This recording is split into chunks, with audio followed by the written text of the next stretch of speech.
welcome back to Lorehammer. I'm your host, Mark, and really excited for this episode today. So joining me, we got the good old Canadian boys on with me. We got Christoph. Hello. Welcome to the Undivided episode. Yeah, what's your title that you've given yourself? Slightly Divided. Chaos the Slightly Divided. Okay, well I regret inviting you on, but here we are anyways, Christian. Thanks for coming. We also got George. Hello, how's it going? Very good, man. We got a fun episode ahead of us today about Chaos Undivided and Chaos Unbound. And we've talked about this maybe 2 or 3 times on other episodes very briefly. But since we've kind of been going over the Chaos Gods and their demons over the last couple episodes, I thought, well, let's dip our toes into this and see where it takes us. So it's going to be a lot of brainstorming, but I'll get to that in a minute. First, let's do some housekeeping. Come join the Discord. I've been told by multiple people now that me reading out the link is very helpful, but now I'm starting to think that you guys are developing one of those weird fetishes that you often do. So I'm not doing it again. I don't want to. But it happens. It does happen where you guys start trying to goad me on to doing stuff. So no more. But come join the Discord nonetheless. Yeah. And come join the Patreon. And you can join the Imperial Tithe and help support that show at free version for $2.50. Nobody likes listening to ads, let's be honest. We do it for the money. So you can pay Unless us. It's any of our sponsors, of course. You know, we love Of course. I would never say anything derogatory about our sponsors. I love listening to our sponsors' ads. And you get the bonus, too, of getting video version of the show for just $5. So $1 for Mark, $1 for Jordan, and $3 for me. So $1 and a pat on the butt, which is always nice. That's my bonus.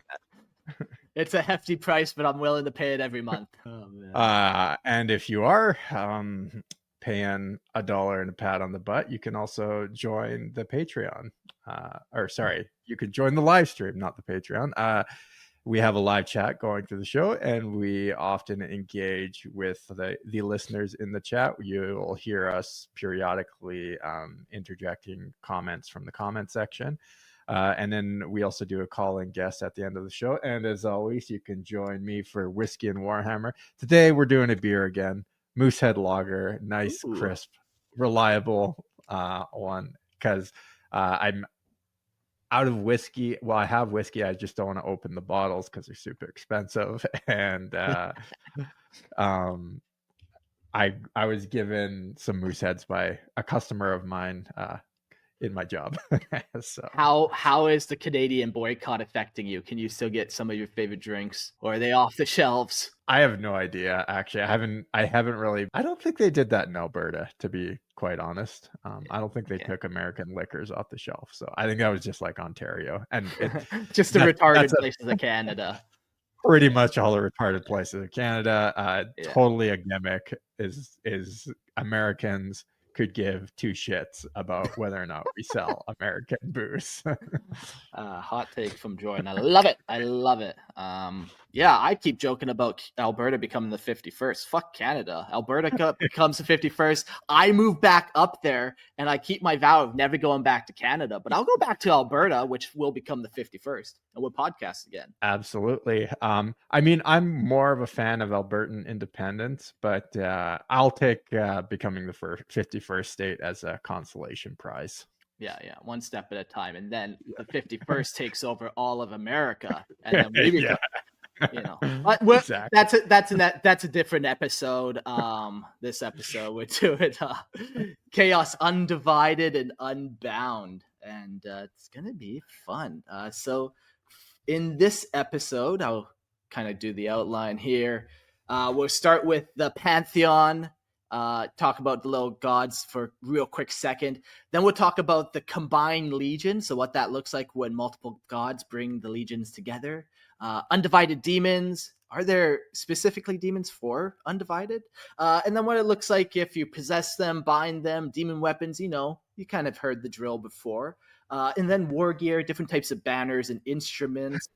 And then we get to the Undivided Legions, where we'll talk about some demon princes, some demons, some demon engines, and some other things.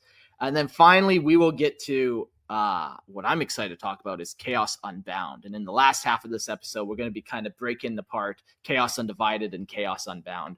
But let's kind of first start, I keep saying these terms, undivided, unbound.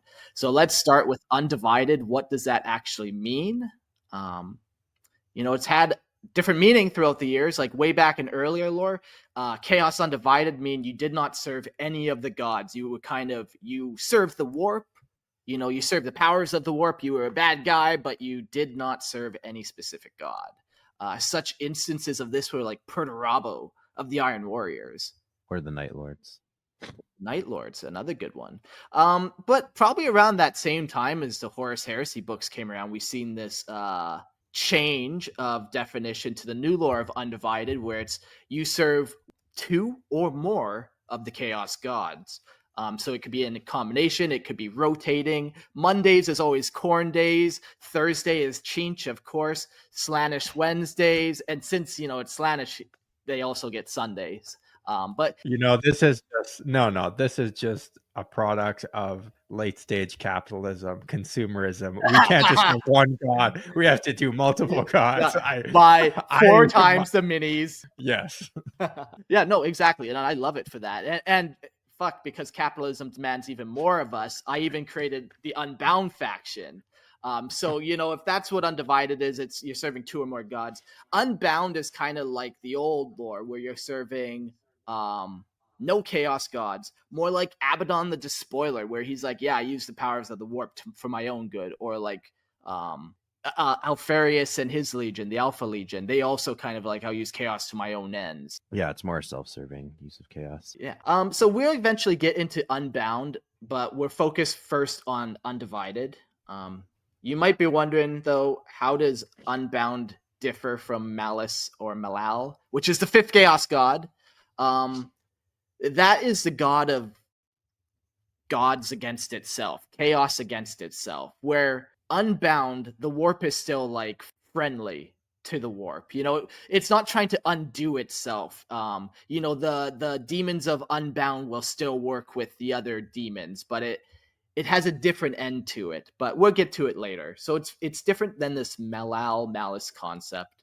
All right. Well, let's get into what is Chaos Undivided. Chaos Undivided is not a force to be famed, nor a deity to be understood. It is the embodiment of pure, unrestrained entropy, a seething, ever-shifting maelstrom of conflicting desires and violent impulses. It is the ultimate contradiction, unity within discord, harmony through madness. The followers of Chaos Undivided see the four great gods not as separate entities, but as facets of one incomprehensible power. To venerate them equally is to embrace chaos in its raw, unfiltered form, an act of worship that acknowledges no boundaries, no rules, no stability. In the end, chaos is the very force that destroys all certainties, a force that demands the worshipper to lose themselves to its endless whirlpool of ceaseless change. Anarchy pulses through the veins of Chaos Undivided, a riotous symphony of war, excess, slaughter, and decay. It is a place where the most desperate of passions converge, where the hatred of Khorne can sit beside the lust of Slaanesh, and the cold, calculating nature of Tzeentch shares a seat with the pestilence of Nurgle. Chaos Undivided is a banner under which all can gather, regardless of their personal allegiance to any one power. There are no divisions, only an unholy unity that thrives on contradiction and imbalance. The forces of chaos follow no plan, no grand design, only the twisted whims of the moment. And under this banner, even the most contradictory forces of the warp can unite under the banner of entropy. The followers of Chaos Undivided are not restrained by the dictates of any one power. Their warbands are always the most diverse, filled with warriors who would otherwise be at odds.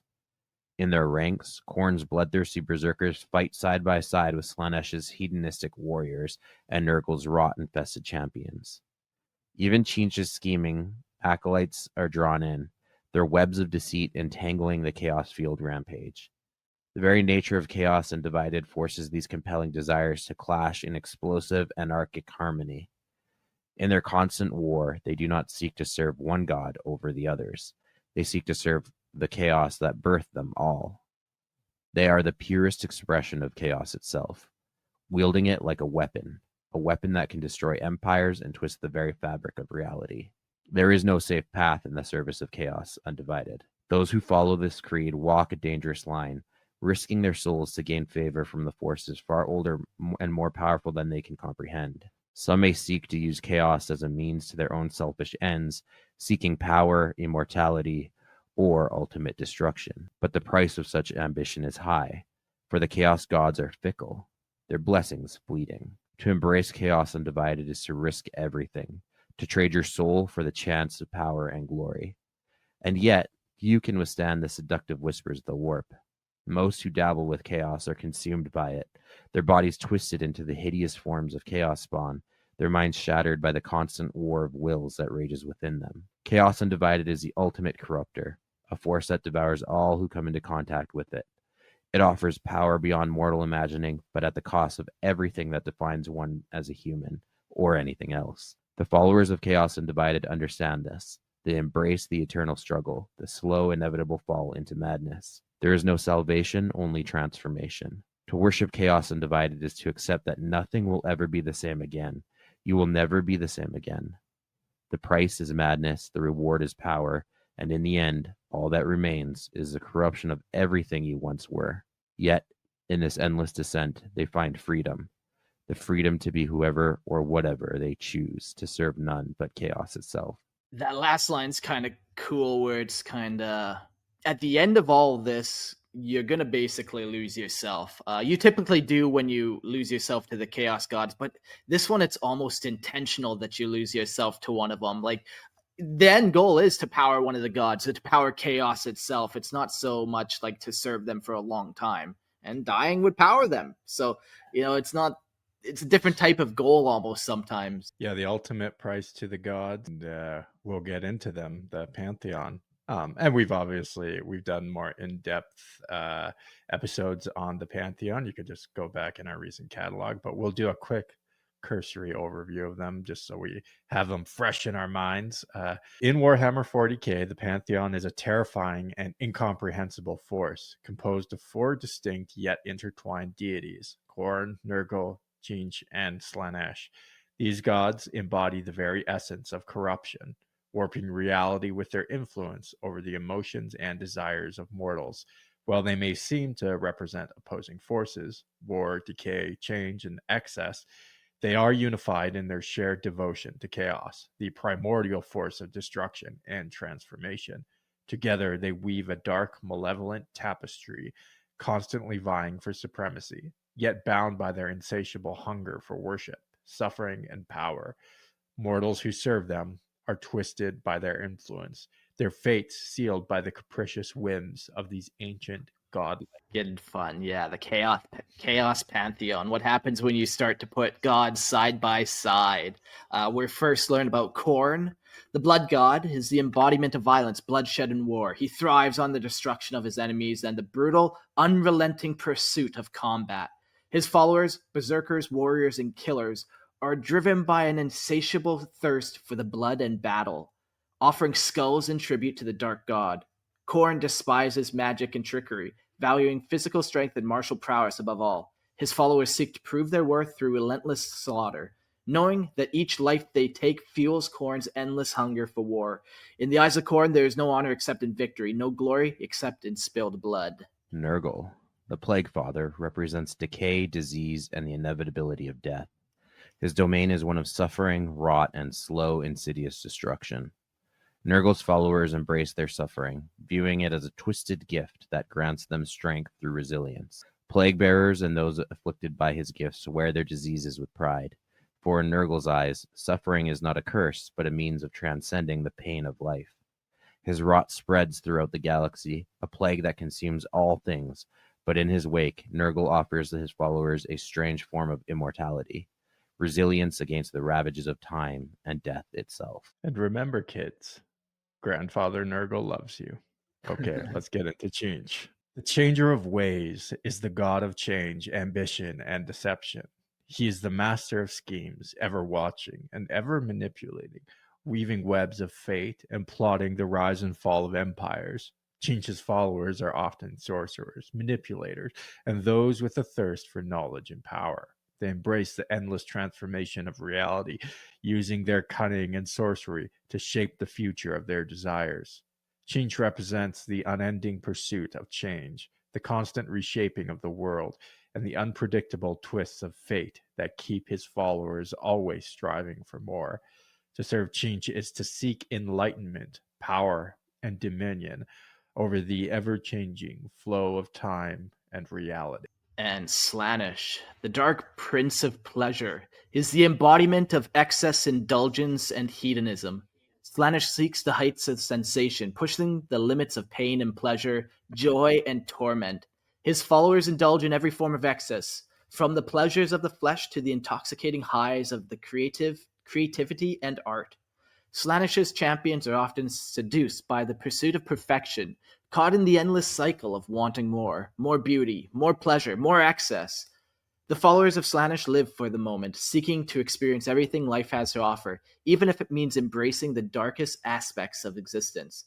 To serve Slaanesh is to live in pursuit of a fleeting yet intoxicating euphoria that promises everything, yet delivers only more hunger.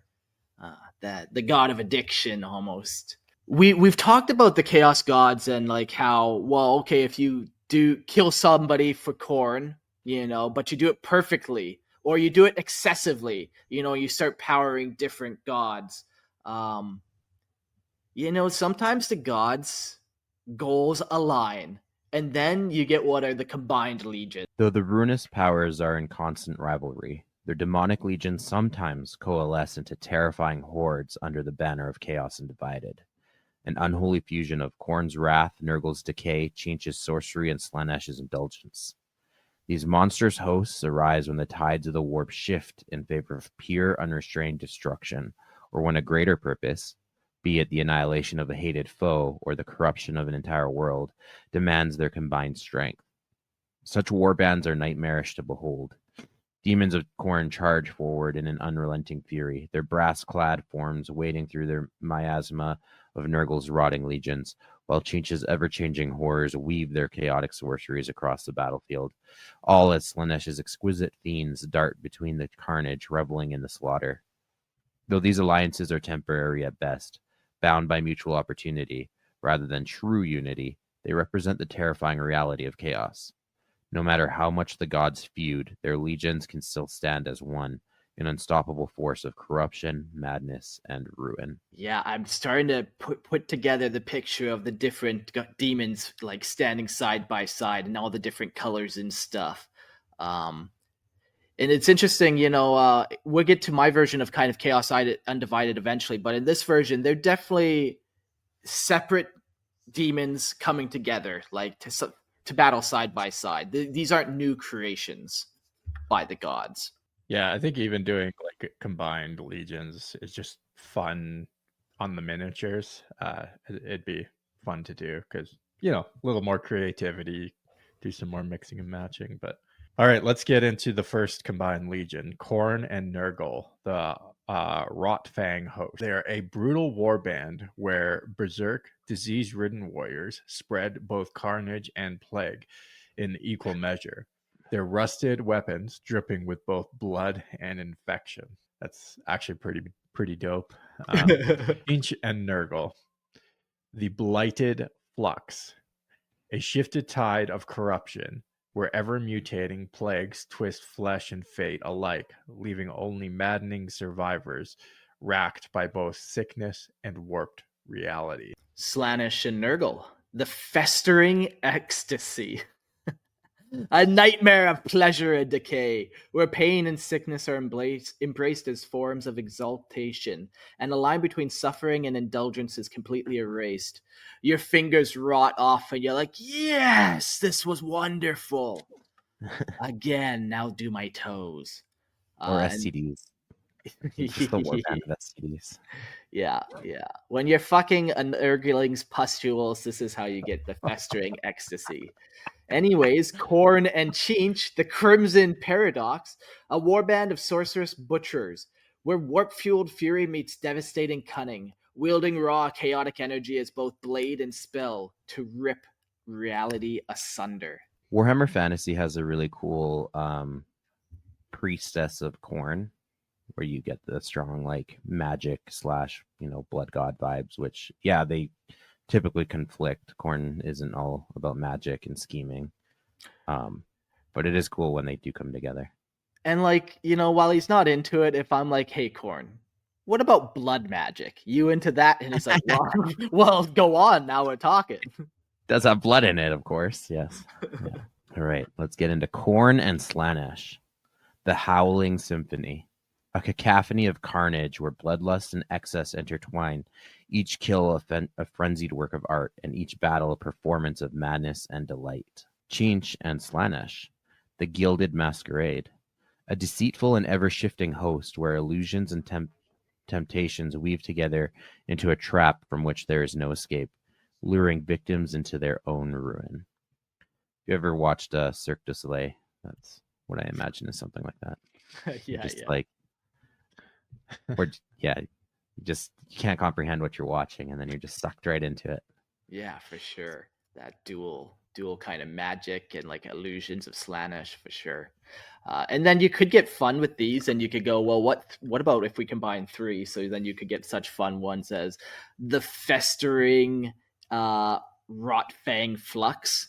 Maybe not the best, but what about the Crimson Howling Masquerade?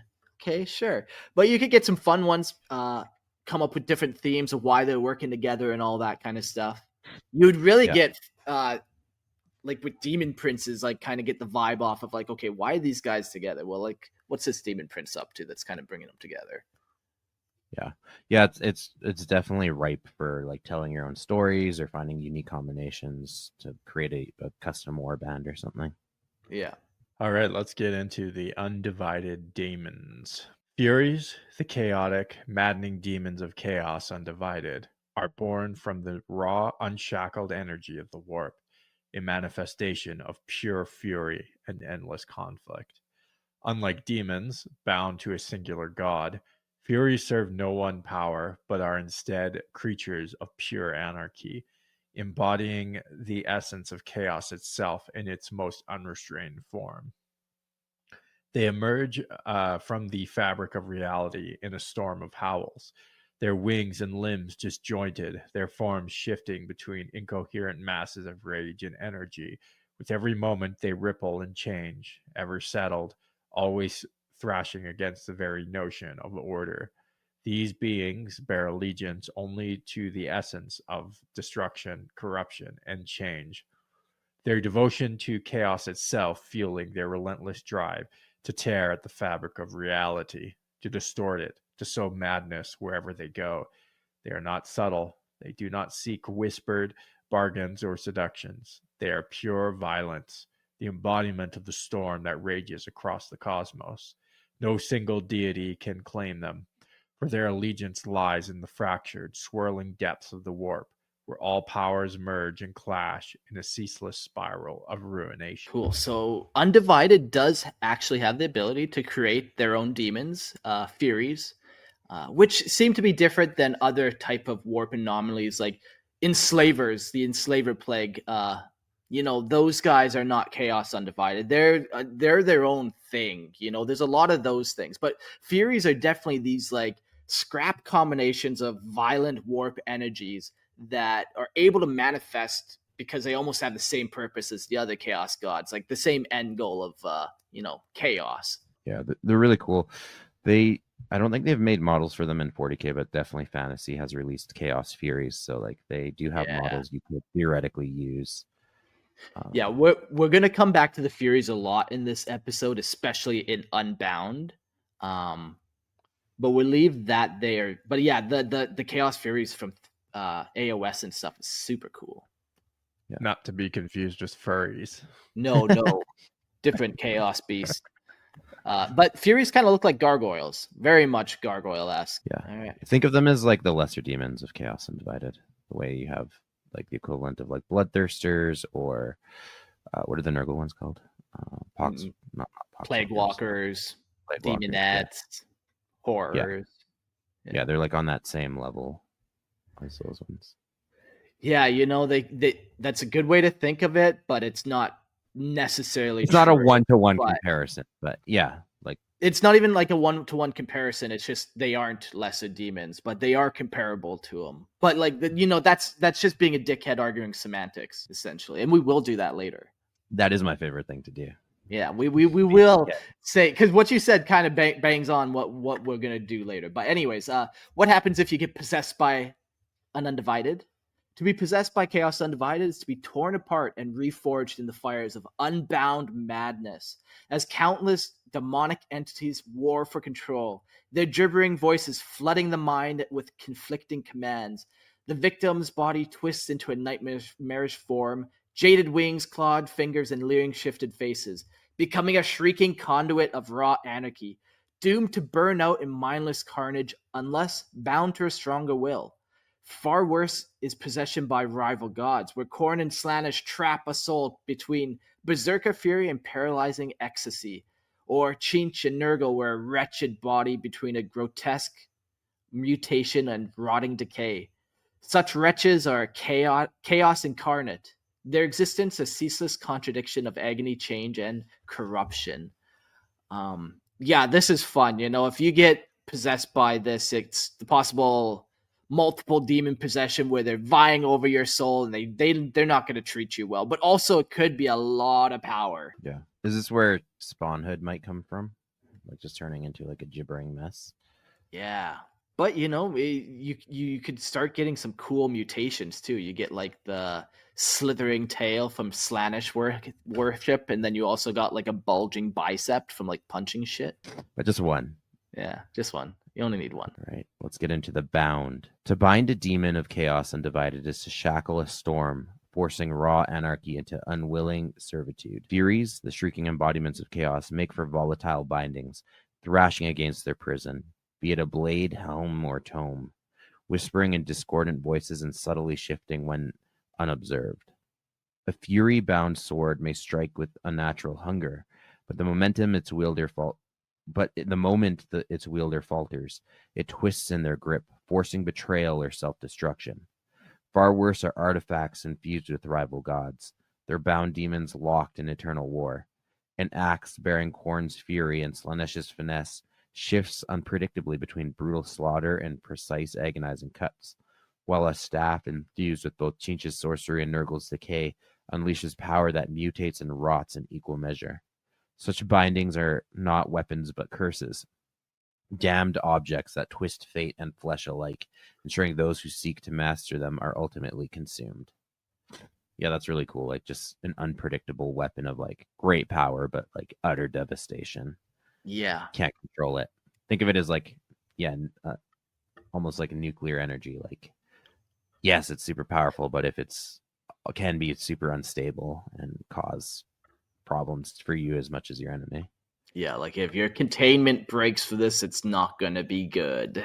Now, can weapons like also affect the user? Like, I'm more thinking, Lord of the Rings and the One Ring.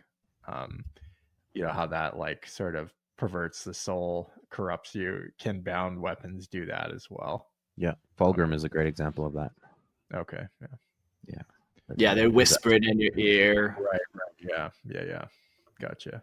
So we'll jump into demon weapons specifically. Chaos Undivided demon weapons are cursed, living entities infused with the raw, archaic power of the warp, thrashing against their bindings with every strike. A fairy-bound blade is no mere weapon. It is a conduit of madness, lashing out unpredictably, hungering for carnage, and overwhelming its wielder with relentless fury, until the line between bearer and demon dissolve entirely. Far worse are weapons infused with rival chaos gods. They're bound demons locked in eternal conflict. An axe imbued with both Khorne's wrath and Slaanesh's cruel pleasure forces its wielder between frenzied slaughter and obsessive delight in destruction, while a dagger infused with Nurgle's decay and Tzeentch's sorcery shifts unpredictably between sickness and mutation. That's kind of funny. It's like the sickness changes to mutation, which is a boon of change, and then it changes to more mutation, just a cycle. Such weapons are not tools of power, but cursed relics. Their chaos essence twisted fate, warping reality and driving those who wield them toward inevitable madness. Yeah, a lot of this is like you start combining two gods at the same time, things really start to go sideways. Like, and then I can't imagine you put three things in an object, then it's really like everything gets broken. We got demon engines as well as some kind of bound objects, but we'll talk a little bit about them later when we talk about demons specifically. Right, let's get into the war gear. Furies, as manifestations of pure chaos, wield war gear that mirrors their chaotic and anarchic nature. Their weapons are never stable, blades, whips, and claws that constantly shift, warp, and change with each strike. These demonic tools are not simply instruments of destruction, they are reflections of the Furies' role as chaotic agents, imbued with the restless power of the warp. Furies' armor and gear seem to exist in a constant state of flux, with swirling runes that pulse unpredictably, often appearing more like the manifestation of nightmares than any kind of protective clothing.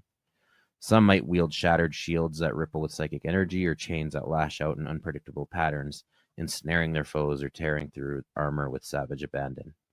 Each piece of war gear reflects this chaotic impulse of the Furies, never predictable, always shifting, and utterly destructive. All right, the combined legions war gear. So kind of continuing on this thought. In the tumultuous world of Chaos Undivided, Furies sometimes manifest alongside other powerful demons, combining forces with those of rival deities. These combined legions are born from the unholy blending of opposing powers, yet still bound by the singular force of chaos. Furies themselves serve as chaotic agents who thrive in this discord, their presence adding an unpredictable nature to these alliances. For example, a legion consisting of Furies, Khorne's bloodthirsty demons, and Nurgle's decayed followers would be an unrelenting force of destruction, where savage bloodletting mixes with the slow, sickening advance of corruption.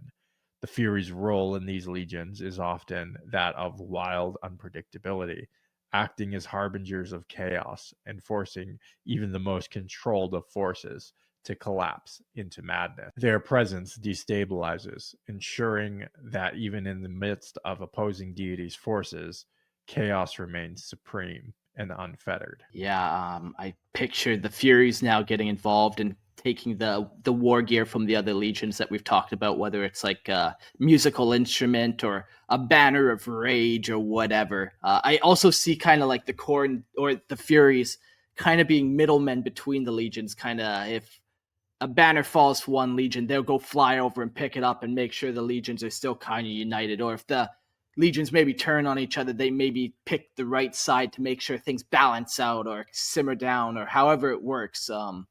But they're kind of this unique in between for the legions. So you get all types of different things. The big thing you get if you become a follower of Chaos Undivided or you're a demon is you get the mark of Chaos Undivided. And that is a symbol of total devotion to the pure, unfiltered essence of chaos. And those who bear the mark bear the very forces of entropy, corruption, and madness. Furies, embodiments of unrestrained fury and chaotic energy, often bear this mark as a sign of their allegiance to the most unshackled form of the warp. The mark itself is a swirling symbol, an intricate combination of all the symbols of the major chaos god, unified in a constant state of flux. For Furies, the mark is not merely a badge, but it is an extension of their nature. It represents the pure existence as pure embodiments of the clash between the aspects of chaos, reflecting their endless hunger for destruction and disorder. The mark serves to bind them to Chaos Undivided, ensuring that their form is one of ultimate anarchy. You also got the classic kind of 8-pointed star for the Chaos mark. But like, man, I imagine if it wasn't a painted mini and if it was real, yeah, you'd get this like shifting tattoo, between the different symbols, and like every time you look, it's kind of flickering to something, another aspect of chaos. But that's just my mind. The various icons of chaos.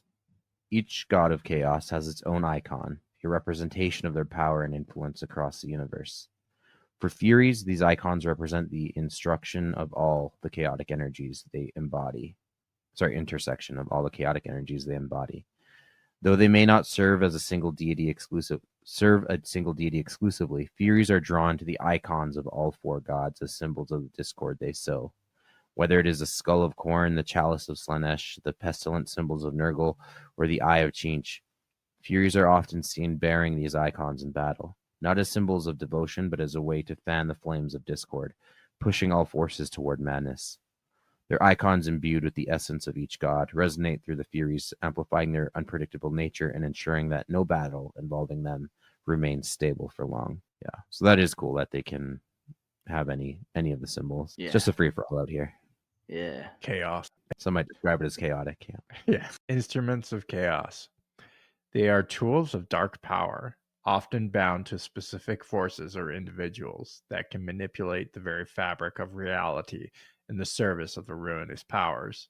For Furies, these instruments are volatile conduits of power, swords that burn with the rage of 1,000 souls, instruments that warp the minds of mortals, and artifacts that summon the terrifying power of the warp. Furies wield these instruments with little regard for control or purpose, letting them spill chaos and madness into the world around them. Whether they use these instruments to bring down entire cities or twist the very minds of those they encounter, Furies treat them as extensions of their own chaotic nature.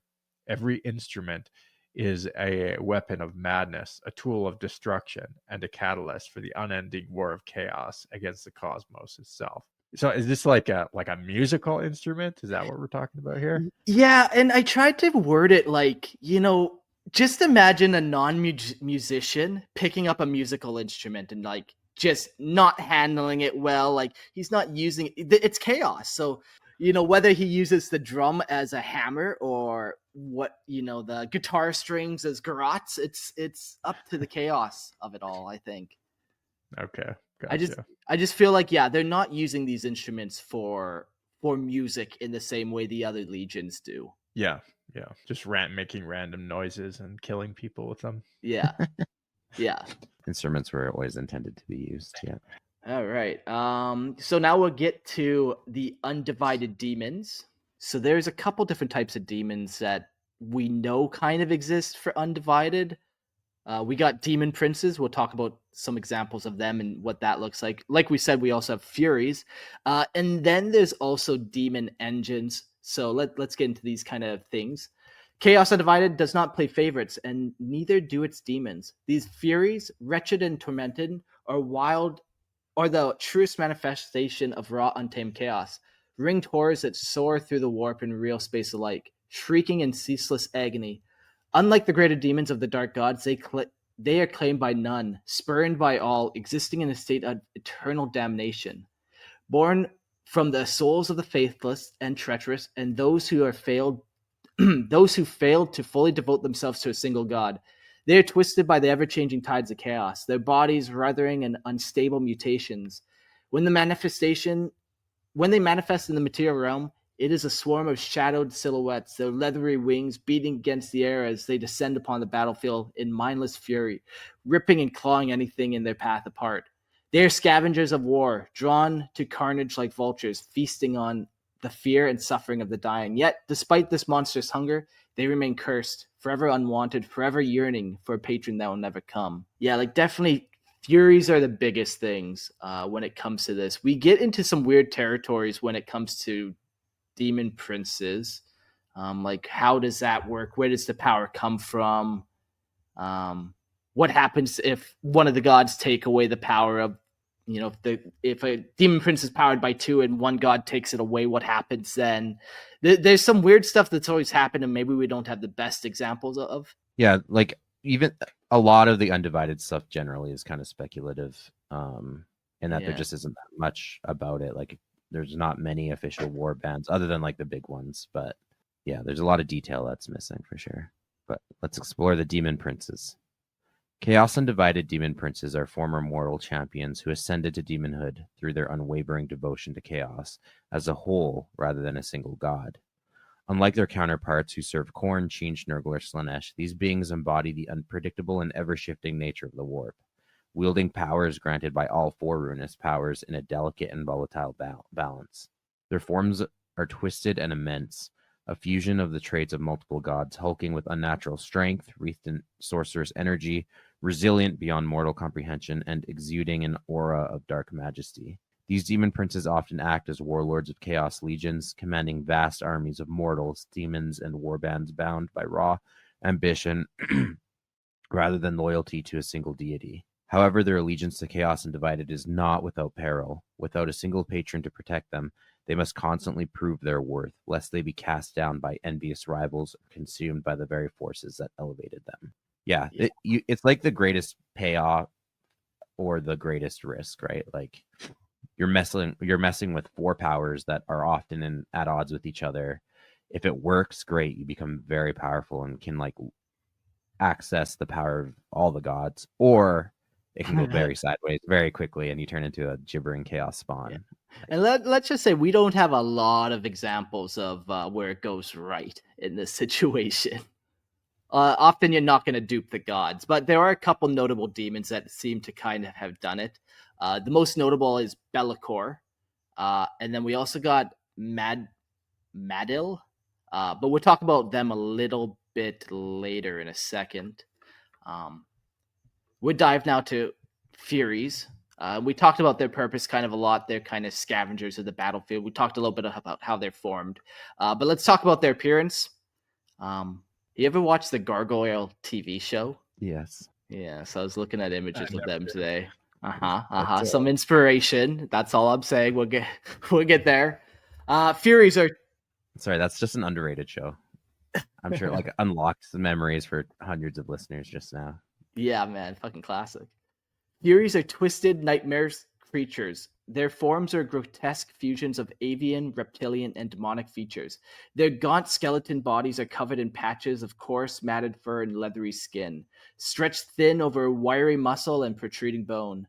Massive bat-like wings extend from their haunch backs, allowing them to glide and swoop with terrifying speed. Their elongated faces bear gaping, fang-lined maws, filled with jagged teeth that snap and gnash in ceaseless hunger. Beady, malevolent eyes gleam with primal malice, constantly darting about in search of prey. Some Furies sport curling horns, barbed tails, and additional clawed limbs, manifestations of the ever-changing nature of chaos. Though none of these mutations grant them the favor they so desperately crave. Yeah, like existing as a Fury is a terrible existence too. Like you don't have a patron god. You're kind of like an outcast. You're just like suffering under the warp as much as anyone else. So when you have the chance to be unleashed, you're going to take all that rage and hurt out on whatever living creature you can catch.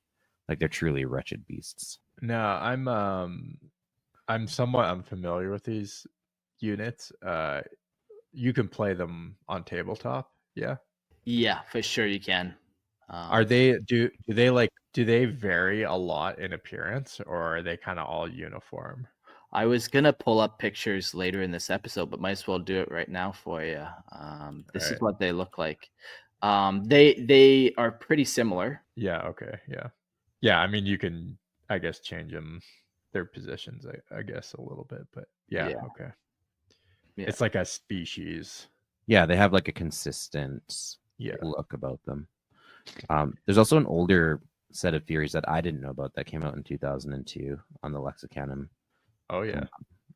They look a little different than these ones. These ones are those fantasy ones that I was talking about. Do they look better or worse? They look more like Crude Hawks, I think someone was saying in the chat. They have like more animalistic features in their face. These ones look more gargoyle-y. But yeah. Do they, Mark, they do have rules for the tabletop? Yeah, for sure. Huh. Yeah. I've never really dabbled with demons, so. Yeah, and they always fall into like a weird spot where you put them in a Chaos Space Marine army, and they don't go in any of like the demon armies necessarily. So they're kind of like a weird. You probably don't see it used much. Yeah. Right. Let's get into their powers and abilities. Though lacking the divine gifts of greater demons, Furies possess a terrifying agility and speed that makes them difficult to strike down. Their member swings allow them to soar above the battlefield, swooping down upon isolated prey with vicious tearing claws. They can sense weakness, their fear in mortals drawn to suffering like carrion birds to a corpse. Some possess a flickering grasp of warp energy, vanishing into the shadows of the Immaterium, only to reappear behind their prey. Their movements erratic and unpredictable. However, their greatest weakness is their own instability. Without patronage of the Chaos God, they lack the focus of blessings needed to rise above their bestial existence.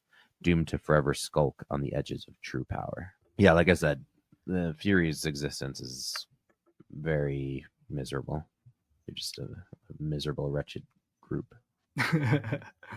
Like, what would be like a comparable unit to a Fury? Like, what could kill a Fury? Do you have to have like chaos power to kill it, or like a psyker, or could just any bolt gun kill a Fury? Yeah, for sure. Any bolt gun could kill them. Okay. Demons are actually kind of interesting, where you actually have better luck hitting them with melee weapons and ranged weapons. Like, there's an actual difference there. But yeah, like they're not all powerful, these Furies. Like, maybe they're not quite 1-on-1 to a human. Maybe 2 humans per 1 Fury. I think that'd be probably a fair fight. Maybe one human gets mangled a little bit. Yeah. Interesting. Okay. Well, then let's get into their war gear.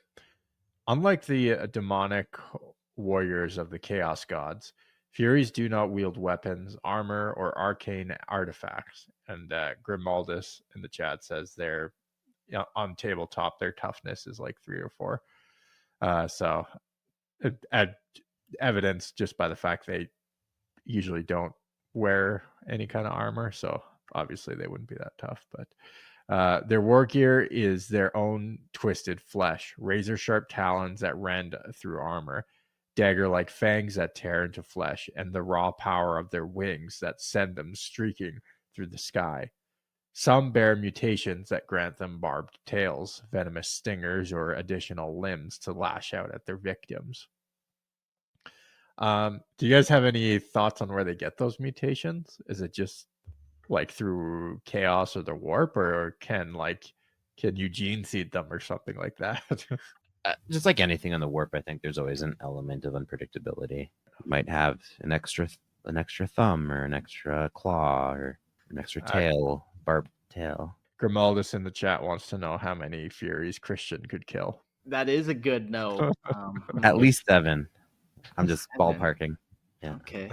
But not all at once. That would be foolish. Okay.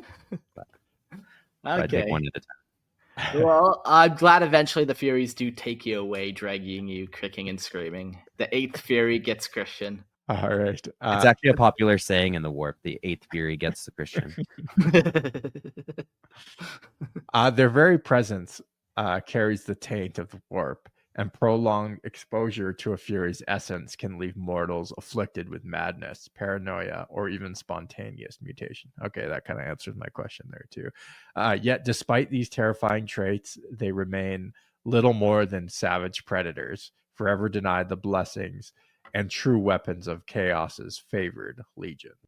They are pretty cool looking, though, and they have a pretty cool role. Even how they're born is kind of pretty cool. When we get to the Unbound Legion, I make heavy use of these guys. But that's all we need to know about them for now. We'll jump into the demon engines, because that's definitely Chaos Undivided. Both in kind of its truest kind of name. And so maybe I'll read this. I'll get to my thought by what I mean by that. Chaos Undivided demon engines are nightmares, war machines infused with the essence of the warp, bound with the souls of demons that serve no singular chaos god, but rather the will of the chaos as a whole. Unlike the more specialized demon engines of Korn, Nurgle, Chinch, and Slaanesh, these monstrosities embody the raw, unfiltered fury of the ruinous powers working in unison. Their forms are horrific fusions of twisted metal and withering flesh. Their horns adorned with chaotic runes and shimmer with dark energy. Many of these engines, such as the Defiler and the Decimator, are brutal juggernauts capable of annihilating both infantry and armored targets, while relentless firepower and devastating melee attacks.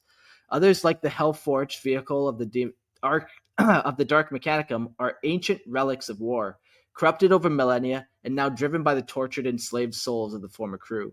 These abominations aren't merely machines. They are living extensions of the warp, hungering for destruction and feeding on the terror and carnage of battle.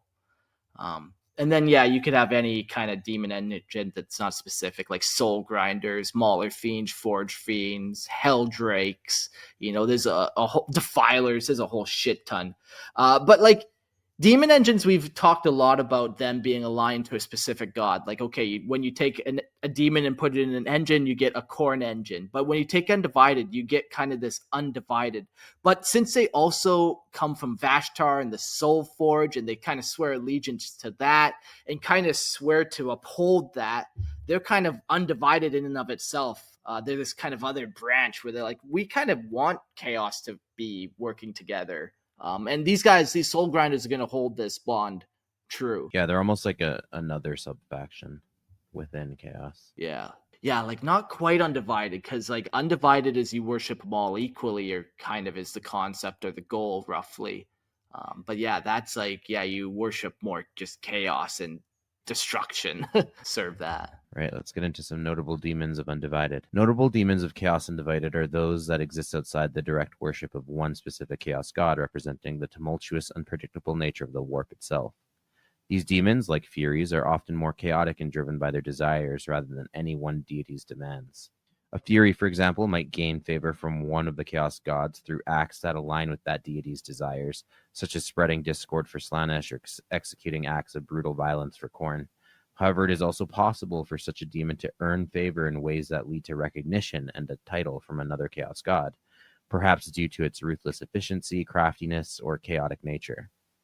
It might find itself honored by change if it cunningly manipulates others for personal gain, or even Nurgle if it infects and corrupts others in ways that strengthen the god of plague's dominion.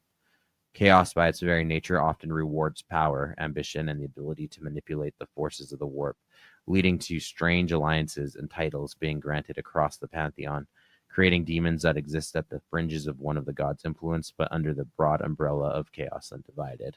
So you kind of can become notable. You could kind of gain favor, but chances are good you're going to lose favor if you gain too much with one god or another one. The gods have also come together and made specific demons, specifically demon princes. Be'lakor is the best example of like a Chaos Undivided demon.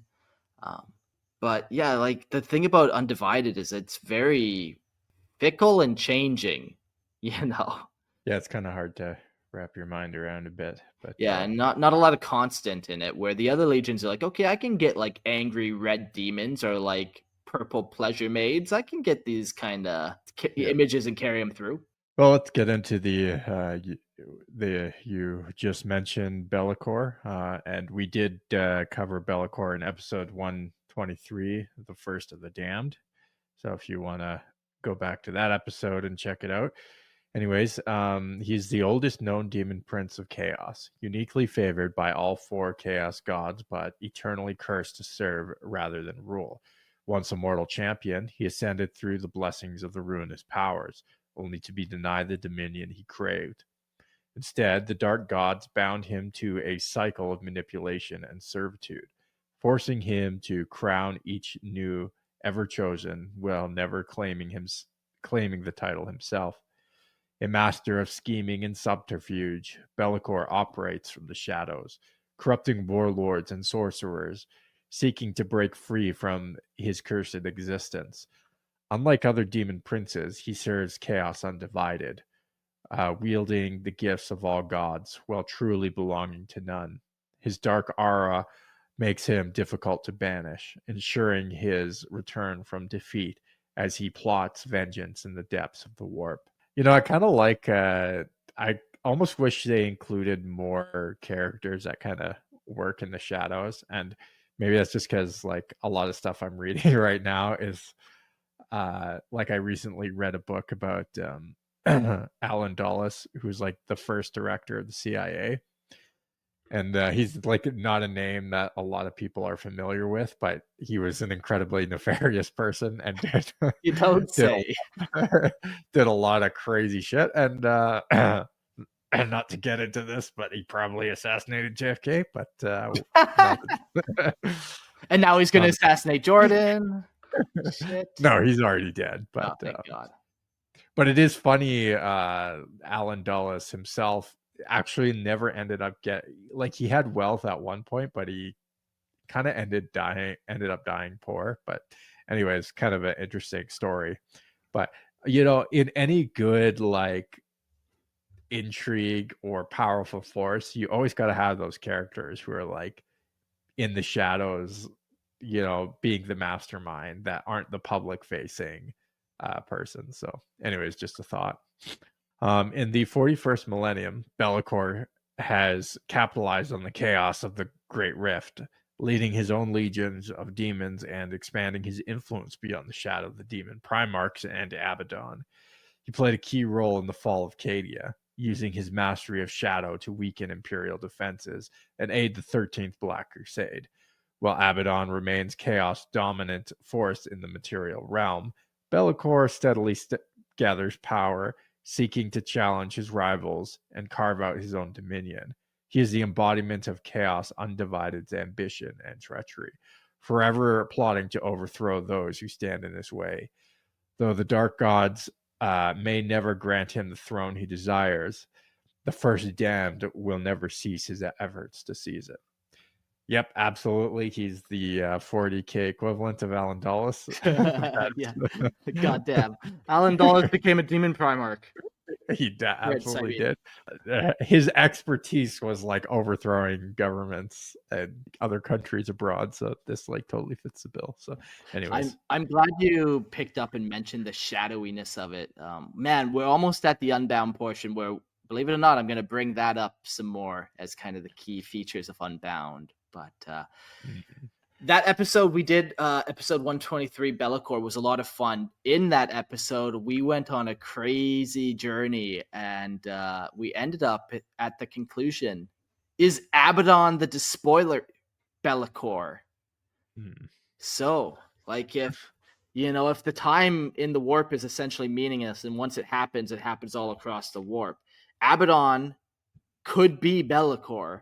He fights against all the chaos. It's like his future self. Yes, exactly. Eventually he will become it, but since he became it, he becomes it across all time. But currently he's yet to become it. But it was a very fun theory to go through of just like, well, this is what happens when you think you're better than the Chaos Gods and you think you can collect their power and their marks, but ultimately, no, you're going to become Be'lakor.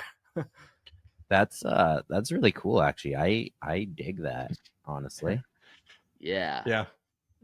Kind of fun. Does Be'lakor can he like have Space Marine followers? Like, can he have mortal followers? Like a warband or something?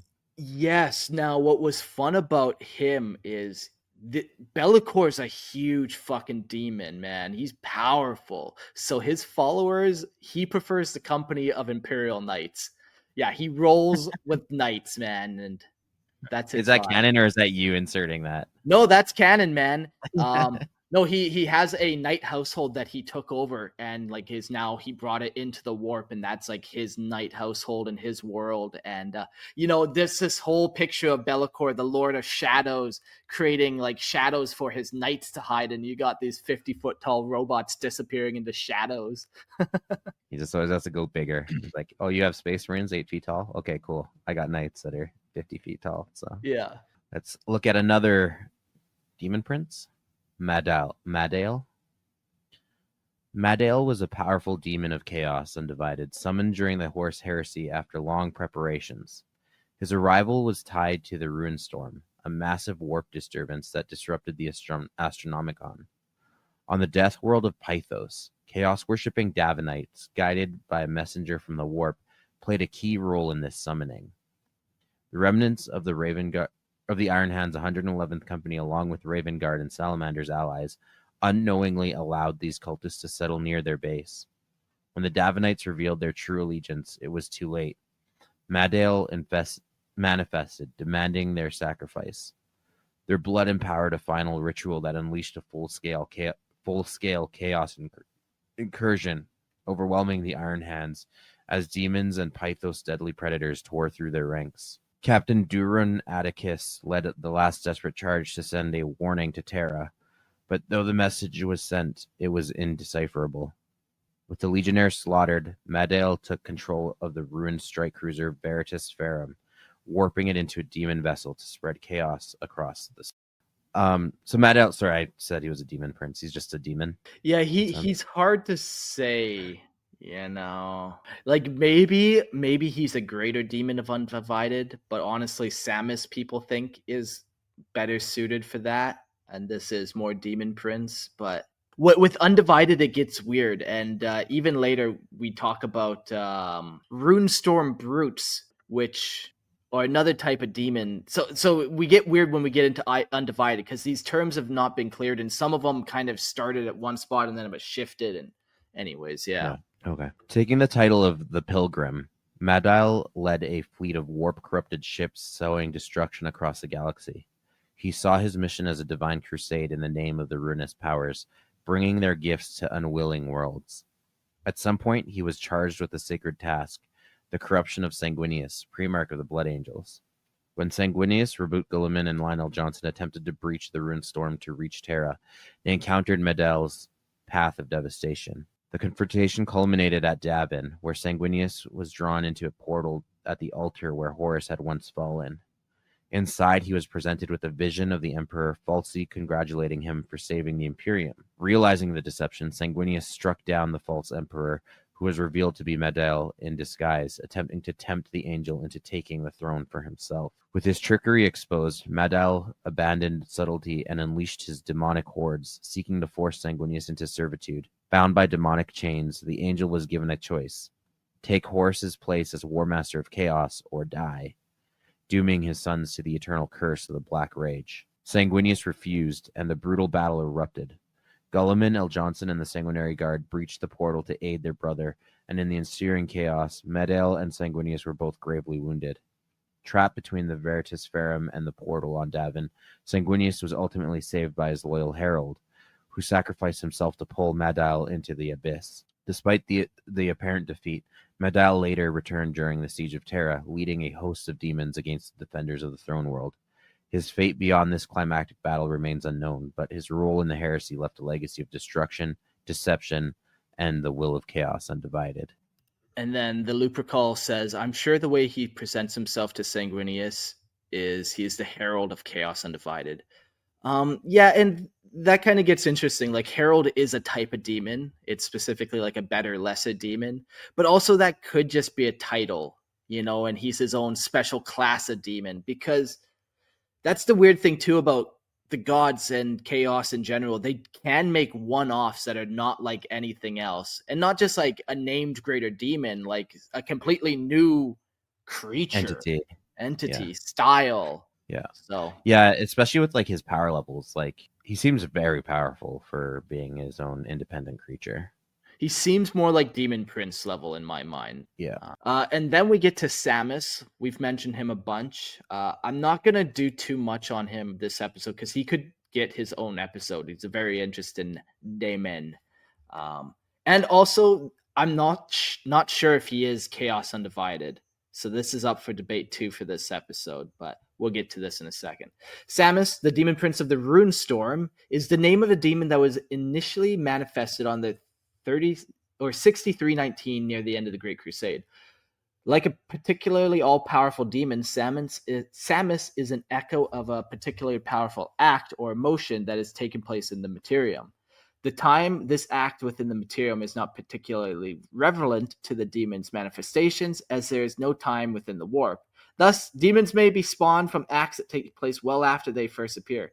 In Samus's case, his birth is the result of the murder of two important characters, and I'm not going to say them because it would be a big spoiler for those. It's pretty esoteric, but a big spoiler, so we'll leave it at that. The thing to consider about Samus, and a lot of the time his wording is he's called the Prince of the Runestorm, and he appears during the Runestorm, which is a very specific warp storm. It almost seems like he's a demon prince that has control over this neck of the woods, a demon prince of Undivided. And in the Runestorm, there's also Runestorm Brutes, so he almost seems to be able to manifest his own demons from the Runestorm. What are your thoughts on that, or maybe save that for a big episode on him, or does he fit in Undivided? Yeah, I like, just because I like to categorize things in my head, I'd like to slot him in under Undivided. And I also mentioned to on a previous episode about Samus potentially being related to Malal. But if you know, that was more my head canon. But if I were to slot him into something, it makes sense for him to be Undivided, just from what we do know. and there's a lot we don't know. Yeah, just another demon prince type. Yeah, and he doesn't seem aligned to any one god. Like anytime he appears in the books, he's very unique. Yeah. So yeah. Yeah, I think he appears in the first 2 books of the Horus Heresies, and yeah, you're right. It doesn't seem like he aligns with any particular god, and it's more just leading people to chaos is generally what his goal is. Yeah. As a or as a goal unto itself, is just making people believe that silly superstition of chaos. Yeah, like chaos. He gets that drill or that sick thrill from teaching people about chaos, where it's like now you know the dark knowledge, and whether it's about chaos or Chinch or whatever, it's about the knowledge of it. The people of 6319 saw Samus as the equal to Satan, but I can't remember if it says he was one particular god. Philip Paul says. Yeah, I could see that. Yeah. That he's like the same character. Yeah, like just like the manifestation of evil, essentially. Like it's gonna be bad times. But like, yeah, the entity that like tempts you to do evil, and tempts you into going down dark roads or investigating dark arts and dark magic and blah blah blah. That's very like sort of satanic Luciferian entity image. Yeah. Even if you've seen a model of him, he kind of looks like he's all red and he looks very typically demonic, I'd imagine. Yeah. Okay. You could probably get that Roman Catholic demon image in your mind. But yeah, so he has the ability to either make runestorm brutes or they just appear next to him. It's hard to say, but they are hulking creatures of twisted muscle and shaped bone. Demon brutes are the vanguard of the horde, created to break the fragile ranks of mortal armies and serve as a bulwark for the smaller minions of chaos that follow in their wake. Each of these brutish monsters tower over even the enhanced warriors of the Legion Astartes, and is capable of shrugging aside mass reactive projectiles of bolt guns as though they were irritations. So pretty cool beasts. I just actually found out about these guys today.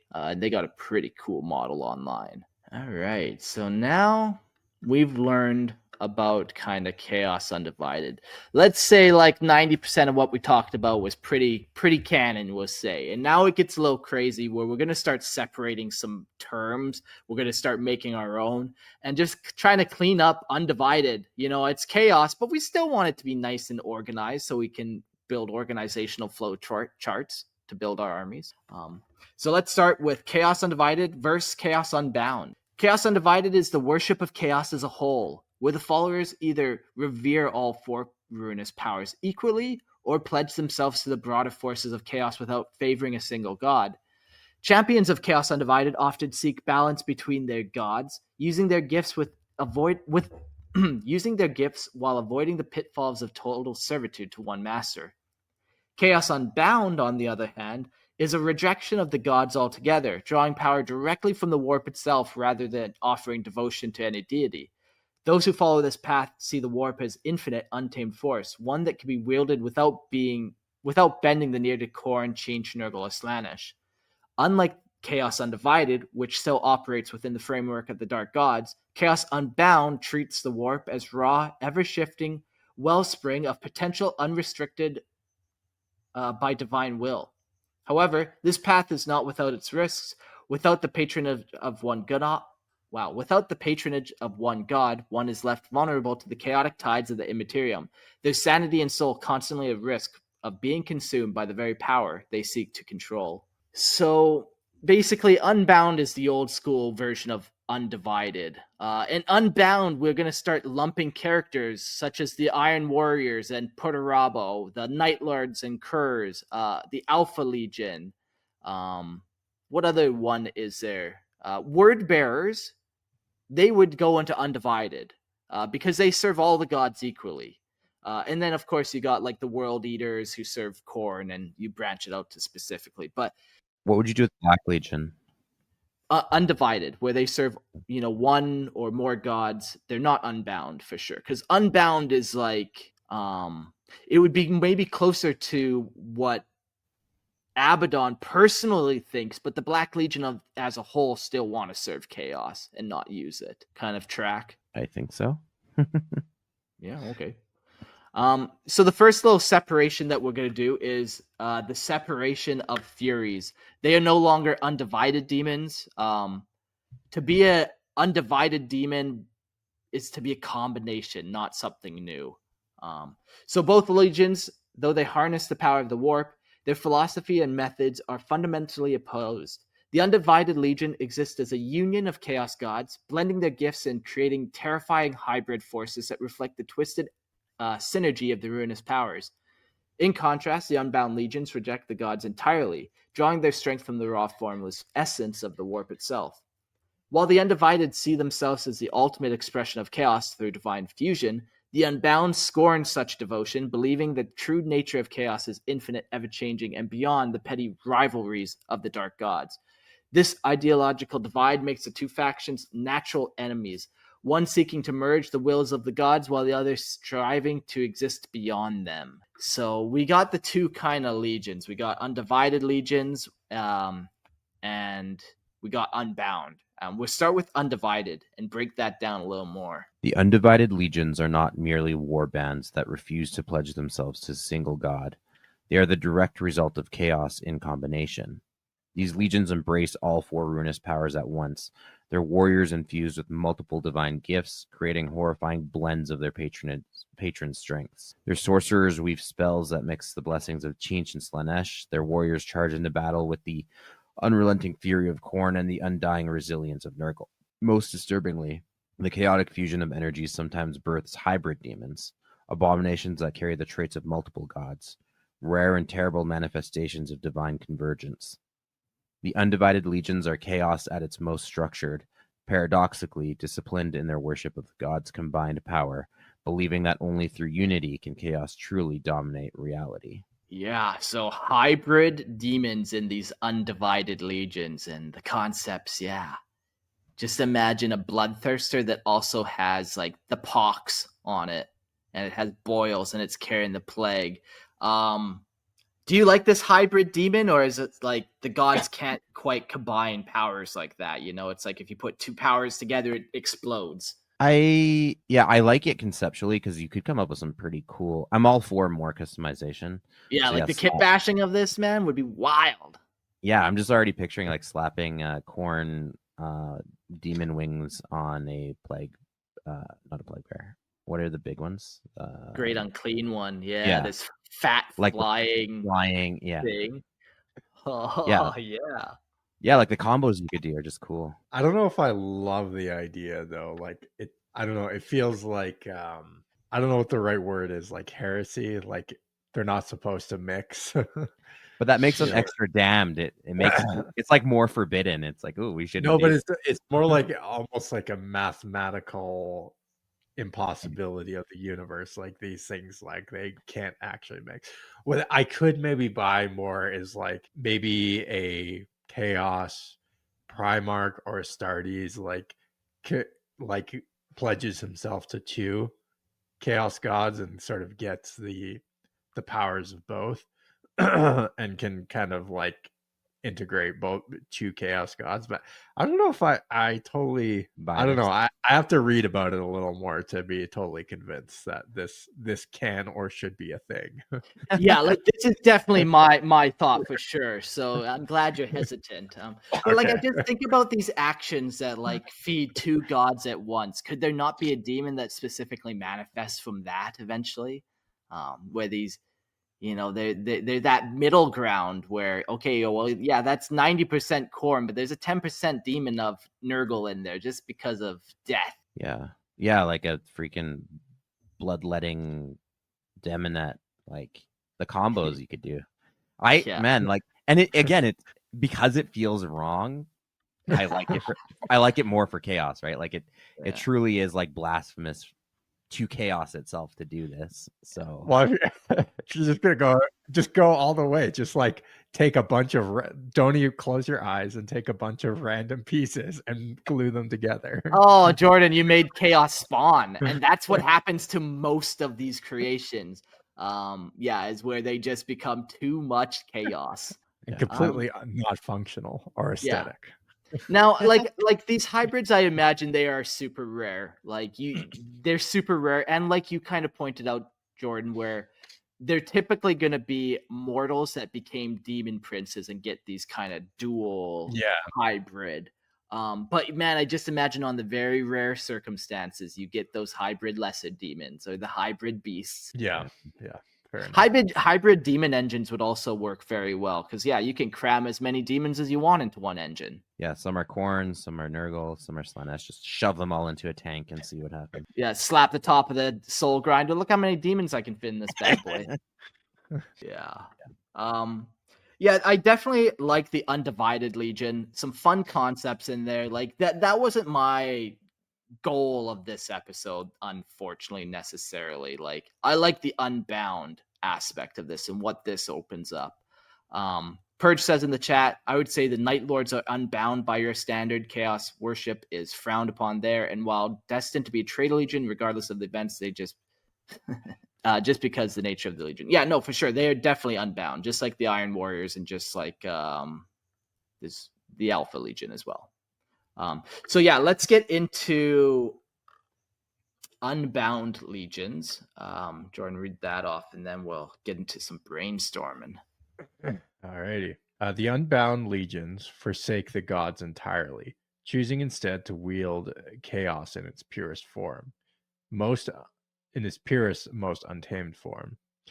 They are not bound by divine favor, nor do they seek the blessings of any patron. They are the warp, shaped by its raw and infinite power. Their warriors draw strength directly from the immaterium, their bodies shifting and warping as they channel its energy. Their demons are not born from any gods, but God's will, rather, but manifestations of the warp itself, shifting, unknowable horrors that defy categorization. Furies, once the lowest of the demonic hierarchy, now serve as the foot soldiers of these legions. While far greater entities emerge from the chaotic ether, taking forms dictated by the emotions and psychic echoes of the battlefield. To the unbound, chaos is something to be worshipped, is something to be harnessed, shaped, and unleashed without restraint. They are the storm without a master, the will of the warp given form, and they will see the galaxy drowned in the madness of unfiltered chaos. Yeah, so this is the little change here. So we change Furies into the lesser demons. And my thought behind that is like they are formed from not a specific emotion, just like violent scraps of warp energy that are able to manifest. And then they kind of side with the chaos gods. So, that, like you even said it yourself, Christian, they become lesser demons essentially. Even in power level, they're pretty equivalent to that. Yeah. Yeah, I personally, I like it. Yeah. So now that we have kind of like a baseline of lesser demon, like I want to build out kind of what the Unbound Legion looks like, from demon princes to greater demons, all of it. And if we're going with the lesser demons as kind of our example, the Furies, we got this gargoyle vibe, as we kind of mentioned. We got Bellicor too, who looks very gargoyle-esque and almost looks like he's a Fury, just way bigger and stuff. I'll share my screen just for those. We looked at the Furies. This is now Bellicor. Pretty wild. Just a big bat-like demon. But the point of these, like the Unbound Legion, I think it's supposed to be like shadowy, dark. It's like it's true chaos. It's like true evil. All actions go. There's not one preferred action. It's just whatever evil action, that's the best action. And a fear of theme, where when you look into chaos, you're usually terrified as like the first reaction. There's a sense of fear. So when building the Legion between these two kind of examples, of Bellicor is an example of Undivided, and we got the Furies, that's kind of the vibe I wanted to continue building off of. When I was looking at greater demons and what they could potentially be like, my thought was one of two ways. Either you make Bellicor your greater demon, because he's pretty archetypal for that kind of... He looks like an upgraded gargoyle man. And maybe you give him a different head swap just to kind of make him unique, but not much would have to be done. Yeah, he's almost Balrog-like, but more anthropomorphic, I would say. I wonder if the Balrog would make a good demon for the greater demon. demon. Yeah. Yeah, Yeah. I'd maybe go less fire and more shadow, which the Balrog is shadow and flame. So I'd probably, Yeah. but definitely that would be the vibe. More skull-like in its like visage, Yeah. skull and horns. Well, yeah, like I was thinking you make Be'lakor the greater demon, and then I was going to do this guy as the demon prince because he's a little more unique and a little more kind of just different. So he's the Dark Oath Wilder Fiend from AOS, but he kind of looks like a haunched over gargoyle without wings and a bunch of horns. I would slap Demon Prince wings on this bad boy to kind of really give him that Demon Prince bigger vibe and gargoyle vibe. But yeah, he's unique, and then you got your greater demon and your lesser demon of Be'lakor and Furious who look the same. You got this guy for your Demon Prince. How we tracking? Yeah, I'm digging it, honestly. Yeah. Yeah. You know, Be'lakor, you could always use him as Be'lakor in this army too, and just like I said, you make that greater demon Be'lakor slightly different. When you I buy like the that. demon, I like that one a little less, only because it feels less creative. But my thought was like, so you have to buy the demon prince to get this guy some wings. Also, you'd probably slap on like an axe on this guy or some. But basically, you have a demon prince kit of conversion. So your Be'lakor, you could start slapping some demon prince bits on to kind of drift them away while still keeping them close. sure, again, it's not my favorite, but yeah, I see what you're saying for sure. Yeah. They do have some like night haunts, AOS kind of like dragon ghoul bat creatures that are pretty large that you could almost use. Like people ride on top of them as like undead dragons almost. But I think it's too beastie and not humanoid enough. Almost, does that make sense? Yeah, but you know what they could be? Chaos Huh. steeds. They could be for sure. I was kind of thinking there would be no chaos steeds for this army. And just like I didn't really find anything good, and maybe I was thinking maybe you don't bind chaos in this way, like no, you're not riding these demons. But I wasn't quite attached to them. They could definitely be chaos steeds. They're a little big compared to the other demons, but Fair enough. I mean, there are no yeah, rules. there are no rules. Yeah, Chinch's steed is a disc and Corn's is a juggernaut. Let's not get bogged down sure. in details here. Sure. If we jump to the beasts of the Unbound, man, I would just fucking be a hack and use Korn's flesh hounds because they have the. I'll pull up a picture here. They almost have the little bat-like wings, but on their necks. You're They're really like leaning into the bat thing, eh? the gargoyle theme, man, kind of really spoke to me. This gargoyle shadow terror, like gothic vibe, like Arkham City, the gargoyles on all the statues and stuff to make it dark and menacing, like Batman. Now, yeah. Now, sorry to maybe push back on that a little bit, but maybe someone can correct me if I'm wrong. Aren't gargoyles more like guardian angels? Like they're supposed to like protect a location? Am I wrong to completely off on that? Yeah, I think there's even stuff about like how gargoyles even started looking ugly. There's a whole bunch of real world mythology on that. Like I think gargoyles used to be more animals, and then they slowly turned into these like monsters. I remember reading about them. It's a very interesting story if you Wikipedia them. There's quite a bit on gargoyles, but I can't remember all the details off the top of my head. Maybe I'll scan it here in a sec. But yeah, that is interesting. Yeah, quick like research, and yeah, definitely lots of like guards buildings, but also yeah, protection and warding off evil. They were believed to be guardians for sure. Which yeah, that's interesting because even that Gargoyles TV show that we mentioned, that's kind of their vibe in that. So literally the exact opposite vibe I get when I see them, which is like terrified and like you see a shadow of them flying over you and like the beating of wings and it's like fear, and I guess they're just here to help. Yeah. And I do like, Mark, the leaning into the dark and fear themes. I think fear isn't like, of course you have the Night Lords, but I do feel like it's an underutilized chaos emotion that definitely you can lean into.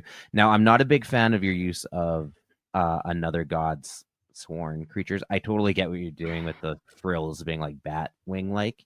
I Yeah. do agree with you, but only based on the fact that they are very obviously flesh hounds. Like you should do something like change their heads or do something to separate them a little more. I wonder what the old flesh hounds look like. I'm gonna do a quick Google search. That the other group I was thinking of, or maybe like I think they're called Chaos Dire Wolves from Fantasy, which they look like just big wolves with lots of spikes and horns on them. It gets away from your bat theme. But A Yeah. dire wolf is like typically like just a werewolf. Okay, so what about this, Christian? We use the old flesh hounds of Khorne, where that's them now, where they still get the cool crested fin, but they're different. And these guys are like a lot more chaotic. Sometimes they have the fins on the Yeah. side, like ears, and like sometimes it's the head or the bottom. I actually like those ones better, to be honest. Yeah. Just how they look.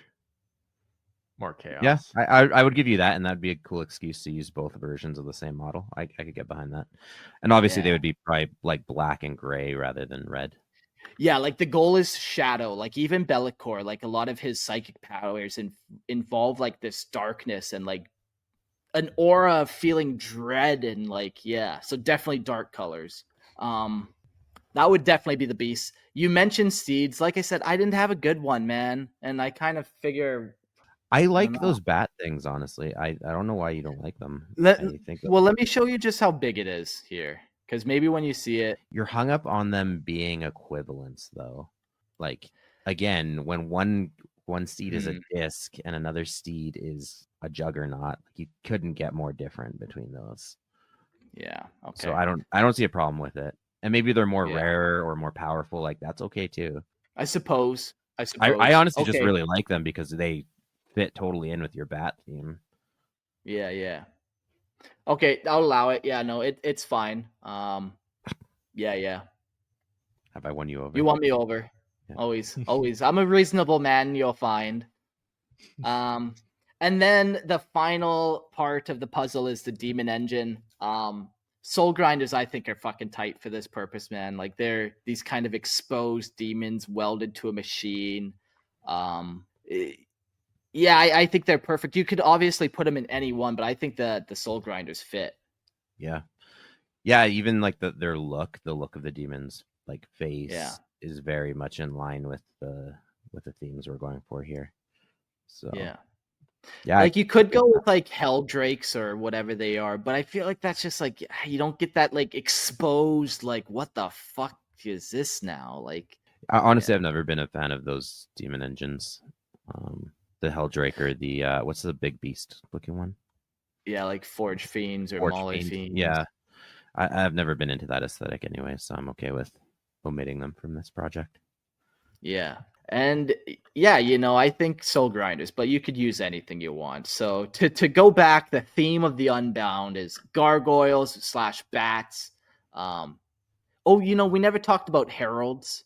You could just take a fury and give him some armor plates, and it would be that simple and a better weapon. Just throwing that out there. But yeah, the Demon Prince, I think, you definitely go the route of, you buy the Dark Land Wild Beast or whatever the fuck. You slap some Demon Prince wings on there, maybe a head swap, slap a weapon in his arm. This is what I'm going to do, by the way. This is why. Yeah, I know. This is what it sounds like as we're making a shopping list for you. Yeah. It's No, all just for been sure. a big excuse to craft your Merlin miniatures. Here I come. Get my own promo code. I don't know if this will connect totally into this episode, but are you doing any more in the near future, any more chaos or demon episodes? No more demon episodes. This was the last of the series, although we are going to do one more episode for each god, but we're going to do their mortal followers. So okay, gotcha. Yeah, okay. Yeah. So I am sort of curious, so I'll try to introduce this concept in a way that makes sense. So like, okay, even the word demon, it's like the Greek word daemon or daemonis, and that's kind of where we in the English get the word. The Hebrews used it, but they sort of viewed the daemons as strictly evil entities, right? whereas the Greeks used it, but they were more neutral. They could be good, they could be bad. And the Greeks actually had a very strange view of the daemons, that they were sort of the spirits of a golden race. Like Plato talks about this in some of his dialogues, about how like the spirits of this progenitor golden race comes and gives us wisdom and stuff. And they actually viewed the daemon as like very good. But then like other cultures, I don't know, they took, especially Hellenized cultures like the ancient Hebrews during the Roman occupation, probably took the concept and they had their own concept. They just used the word they're like, oh yeah, this is the same thing as a daemon, right? So they called it a demon. Anyways, not to get too into the weeds on that, but there is this whole idea that even among, like, if you read the writings of St. Paul, he says that like that Satan can come as he can present himself as like an angel of light, and that demons can like be very actually attractive and alluring and tempting, whereas like in the 40K world, it's like very cartoonish. Like to our human eye, they just obviously look evil. Like there's nothing about, you look at them, but like and I'm almost thinking like Samus, right? Like Samus is kind of, he's trying to tempt people. Again, I don't know what Samus actually looks like. I haven't actually looked into it. But he does, like, he whispers into the ears of people and tempts them, with sort of this like this like Gnosticism, like, oh, I can give you secret knowledge. The emperor is hiding it from you. Oh, there he is. Oh yeah. Yeah, very devilish looking. But like, are there any demons that actually look almost beautiful or Seductive. like, yeah, seductive? Because to me, that would actually make a lot of sense, especially with someone like Slanesh or something.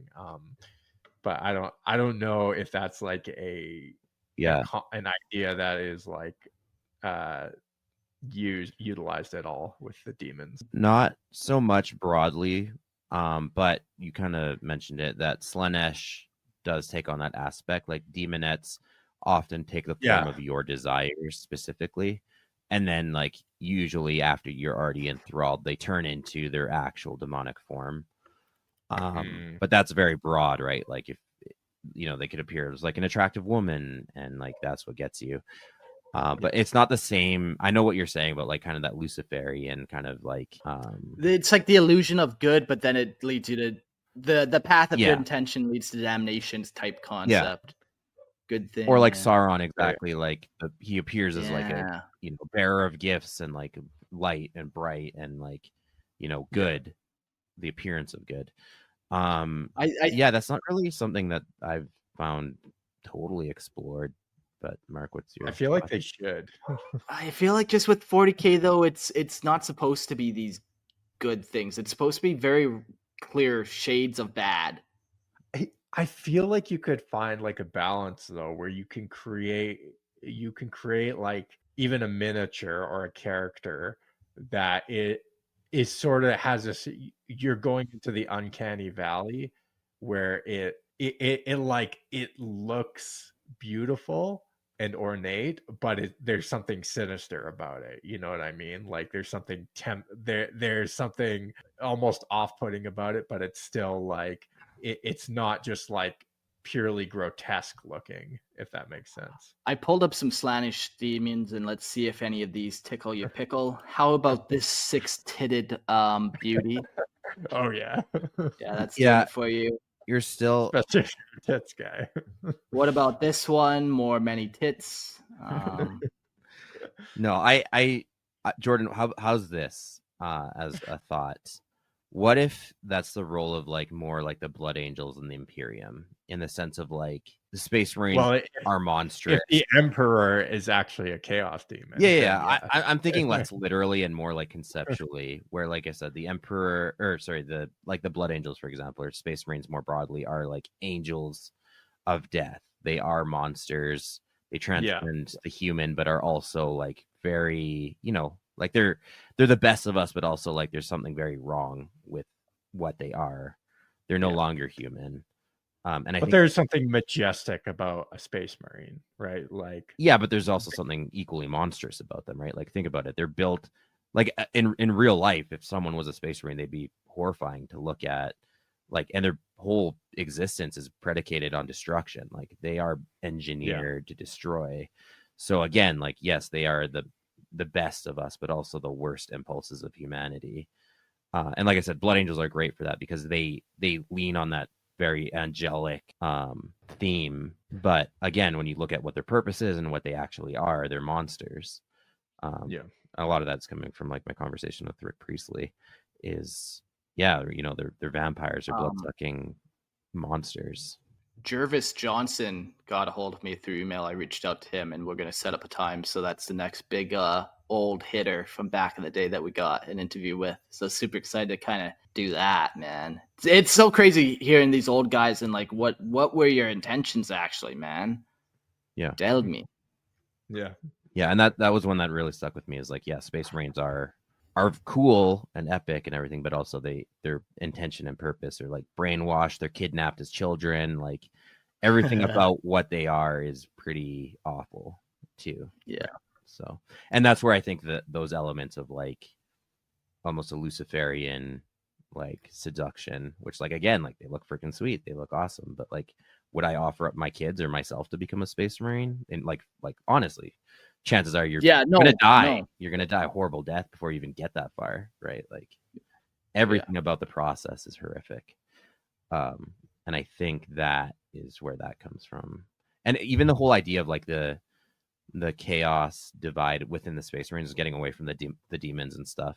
But like there is very much the Paradise Lost analogy, right? Where, the whole fall of Horus, the favored son, and like taking half the legions, half the angels with him. I think all that aspect of what you were talking about earlier about the concepts of demons and angels is more reflected in the Space Marines rather than the demons. Yes. Yeah. Definitely. Yeah. Just my diatribe on that. But. Cool. Well, let's hop into call-ins and see how you feel out there about Chaos Undivided and Unbound. The Looper call. Hey, welcome. Hey guys, how y'all doing? All right. Doing very good. Good. Is that kind bud there on your, or just a regular cigarette? Yeah, you were right on that first call up.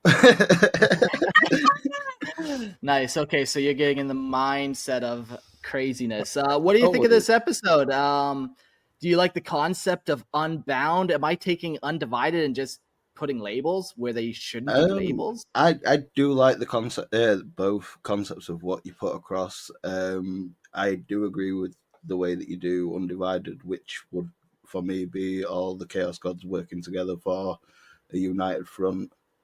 I do think that the Unbound concept is, for me, something that they need to work on a bit more.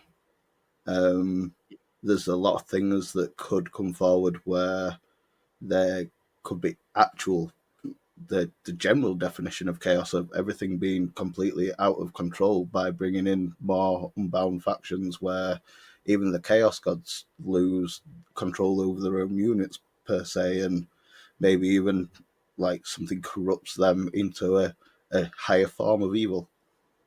Sure. Would you count Unbound enslavers as Unbound, where, like you said, it's kind of like this next level against the gods of corruption or evil? Yeah, I would consider it that way, and I think there's points in earlier lore where Chaos Unbound was actually more of the force that the other factions fought against. I think that like the Necrons in the past were more fighting against Chaos Unbound rather than the Chaos Gods themselves. Yeah, more just like that untapped energy of the warp or whatever, that like raw. Yeah, because the unbound energy would have that potential to corrupt in an uncontrolled way, and I think that the Chaos Gods sort of like more refine that energy into those specific things more than they are just like the creations of those energy. It's more like refining light through a crystal, but like obviously Sure. what? Yeah, sure. No, that's a great example. The light through a crystal. Sorry. Um, Yeah.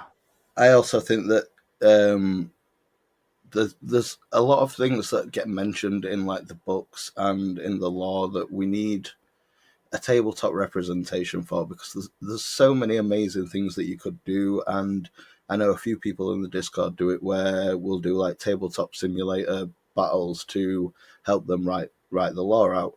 And I think it could help people flesh things out a lot easier, like bringing a more diverse set of models out, where it might not necessarily be a Slaneshi demon or a corn demon or whatever, but it's just like a box that is just demon parts that you can completely kit bash like for yourself. Sure. Like a demon upgrade kit for the combined legions. Yeah. Like, yeah. I like that thought. And we get a lot of like Primaris kits and stuff like that, but we never really get anything like upgrading for any of the other factions unless you go and look at like third party. Like I found a seller on Etsy that does third party add-ons for Necrons, so you can actually have the beam of the gun coming out and stuff like that. Oh, cool. You have to send me a link to that. Yeah, That sounds cool. I'll send you the link later on. Yeah, I've seen like plenty of muzzle flashes and stuff, but that seems cool. Or like Tau pulse rifle bursts. Yeah. But the Necron seems cool. Yeah, okay. So what about hybrid demons in the Undivided Legions, where we get like the half core and half Nurgle, and like they actually look half and half? How do you feel about that? I think that there's a lot of ways that we could look further with that. I love the idea of having like a Khorne berserker that can just do like Psychoblast because he's been blessed by Tinch as well as Khorne. Or like having like little Nurgle demons that just tempt you into doing anything because they've been blessed with Slanesh. And like there's a part in the Siege of Terror where two of the Death Guard like share like these twin Nurgle demons, and they're like, you tell one thing and the other one instantly knows it. But you could like use that like those as blessed by like Tinch or Slanesh, and use them to impart knowledge, or like literally have one on your shoulder and send the other one to whisper into people's ears, and like you tempt them like remotely, sort of thing. Yeah, I love that. That just sounds like walkie-talkies with extra steps, but okay. One Soul talkie. Yeah, man. Cool. Yeah, and okay, the other final thoughts, I guess, about the Unbound Legion. How do you think we did when creating the Unbound Legion of assorting demons and stuff? I think it's a hard category to do realistically, because it's not being fleshed out by GW all that well, and any knowledge that we do have of it, it's stuff that we have to piece together. And until they put any like dire definitions on anything, like it's all speculation, and I think you did a really good job of it. Yeah, I just leaned hard into the Furies. I'm like, okay, what are Furies? How do you expand that to more? Oh, well, Be'lakor, and okay, what about their dogs? Because even in that Gargoyle TV show, they have a gargoyle dog called Bronx. That's kind of like this fat, almost like bulldog gargoyle. So I'm like, oh yeah, well that kind of. So that was kind of what happened. A little nostalgia hit me. Yeah, I think that like after listening to you talk about it for the last hour, I'm definitely going to be like looking into doing like at least something that's there to represent Unbound, whether it be playable or not. Like, I like the whole idea of not just like building your army for the sake of the army, but also like being able to do like dioramas out of what you've made, and like setting up like the battles that you enjoyed the most from the stories and stuff like that. And I think that at least kit bashing a few Unbound demons would make for some entertaining lore. Yeah. That's been one of the most refreshing things about moving in Panama in my hobby time. When I do build now, it's not for tabletop, which means I can just go wild with the models, where before I always felt so fucking constricted. You know, you hear about mark rules and all that nonsense, and yeah. I was just trying to get away with the rule of cool and try to create stuff, and now I can do that. So that's a lot of fun because with Unbound, there's just so much potential. Yeah. All right, well, any closing thoughts there? No, not really. All right, well, nice chatting. You enjoy the rest of your time there. Well, thank you for having me. Adios, Lipicol. All right, and now it was Christian and Jordan. So, I've been thinking about a way to leave my mark on 40K, and I've had some greats like the Astra Crota and Crotalids. I feel like Lorehammer brought that kind of little piece of lore to light. There's Kroot and Jizz hands, and I definitely know I spread those Jizz hands far and wide. But both those were kind of already things, where Unbound, it's like this kind of concept that exists, but it expands. It's a nice little category where I think it could be my mark on 40K. Should I start whipping out 3D printers and just start shipping people minis or what? Yeah, lift that leg and leave your mark, brother. Yes. Okay, that's one yes for Jordan. Okay, well, I think I'm gonna do it, man. It's been a minute since I had done an army, but I got cleared to spend some money on 40K. So I'm just like, man, do I buy some Kroot? Do I do this cool Unbound? What do I get up to with my dollarinos? Yeah, no, you have my blessing, Mark. I just like it when you spend money. So yeah. I'm that little nerdling on your shoulder. Come on, that paper's gonna disintegrate anyway. Spend it while you have it. Inflation's just eroding your buying power. You better dump your value now. Oh god damn, you're right. Bye.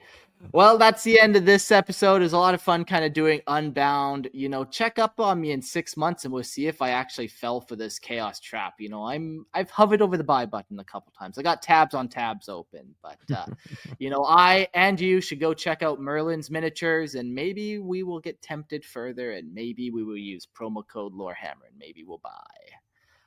But until then, you can go listen to more Lorehammer Listener Lore podcast stuff. You can listen to more Lorehammer stuff. Go check me out wherever I'm doing stuff. But check out Lorehammer stuff, I suppose. Yeah, and don't forget to listen to the Star Wars podcast, the best Star Wars podcast on the HoloNet. You guys know where you can find us. Just search Star Lores in your favorite podcasting app. Google us. You'll find us. Star Lores with an L podcast.